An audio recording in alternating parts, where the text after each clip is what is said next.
Hello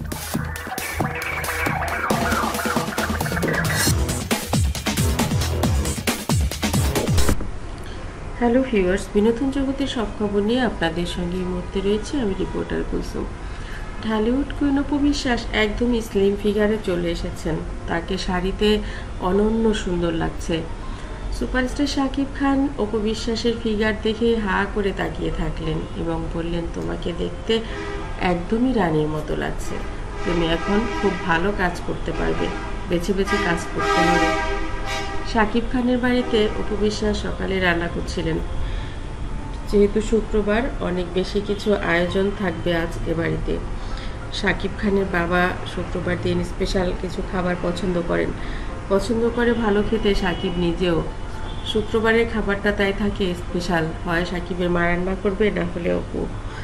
যেহেতু মায়ের এখন বয়স হয়ে গেছে, অপু সুযোগ পেলে শুক্রবারের রান্নাটা নিজে করার চেষ্টা করে, কারণ শ্বশুর তার হাতে রান্না পছন্দ করে, আর সাকিবের তো কথাই নেই। বাইরের খাবার, শুটিংয়ের খাবার সে খেতেই পারে না। যা খাবার খায় সব ঘরের খাবার, হয় অপুকে পাঠাতে হবে, না হলে বাইরে থেকে খাবার যেতে হবে। এটাই হচ্ছে তাদের এখন নিয়ম। অপু বিশ্বাস তাই রান্না করছিলেন শুক্রবারে, অনেক মজার মজার রান্না। আর এই রান্নার জন্যই প্রশংসা পান বরাবরই শাকিব খানের কাছ থেকে। পেছন থেকে অপুকে জড়িয়ে ধরে বললেন, শাড়িটা কে কিনে দিয়েছে? তোমাকে দারুণ মানিয়েছে। কোনো বয়ফ্রেন্ড দেয়নি তো? অপু বিশ্বাস বললেন, বয়ফ্রেন্ড ছাড়া আমাকে আর কে দিবে? তার দেওয়া শাড়ি আমার বেশি পছন্দ, আর সেই জন্যই তো সকালবেলা এই শাড়িটা পরেছি।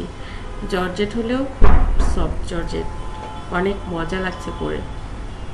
সাকিব বললেন, তাই নাকি? মানিয়েছে? মনে হচ্ছে যেন সমুদ্র সমুদ্র ভাব, পুরো সমুদ্র দেখছি। অপু বললেন, ভালোবাসার সমুদ্র আর কি। দুষ্টমিতে দুজনই সেরা, দুজনে খুব মজা করেন। পেছন থেকে জয় এসে বললে, আর আমার টি শার্টটাও তো তোমার মতো, তাহলে আমাকে কি সমুদ্র লাগছে না?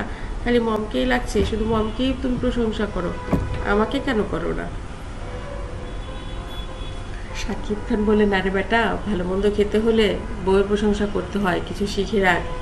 মায়ের প্রশংসা করতে হয়, বউয়ের প্রশংসা করতে হয়। মায়ের প্রশংসা করবি, ভালো ভালো খেতে পাবি, বেশি বেশি আদর পাবি। আর বউয়ের প্রশংসা করবি, আদরের সীমা নেই। এখন যদি না শিখিস, কবে শিখবি? জয়া বলে, বাবা তুমি তাহলে ভালোবেসে বলো না, যা বলো সব খাবারের লোভে। তুমি তো দুষ্টু আছো, আমি এমন ছেলে কখনোই হব না, আর এমন স্বামীও হব না। আমি খুব ভালো ছেলে আর ভালো স্বামী হব, যেটা সত্যি, যেটা মন থেকে, সেটাই বলবো। খাবারের লোভে কেন বলবো? খাবার তো টাকা হলেই বাবুর্চি পাওয়া যায়, বাবুর্চিকে বললেই অর্ডার করা যায়। তুমি অনেক দুষ্টু বাবা। এবার শাকিব খান লজ্জা পেয়ে গেল, বলল, আরে না, তোর মাকে দুষ্টুমি করছি। তোর মা এটা ঠিকই বুঝে গেছে। জয়কে চমকে দিয়ে এবার অপু বিশ্বাস বললেন, পাপা আমি কিচ্ছু বুঝে যাইনি, একদম বুঝে যাইনি। তুমি যেটা বলেছ ওটাই ঠিক। বউকে কখনো খাবারের লোভে দুষ্টুমি করে এটা সেটা বলবে না। বউকে যা বলবে ভালোবেসে বলবে, প্রেম করে বলবে। বউ সবটাই বুঝতে পারে, কোনটা লোভ আর কোনটা ইচ্ছে। বন্ধুরা, এই যে খুনসুটি, এটা কিন্তু ভালোই লাগলো। আপনাদের কেমন লাগলো অবশ্যই কমেন্ট করতে ভুলবেন না। আমার চ্যানেলটির সঙ্গে ছিলেন 9 বছর, আশা করি সঙ্গেই থাকবেন। ধন্যবাদ আবারও সবাইকে।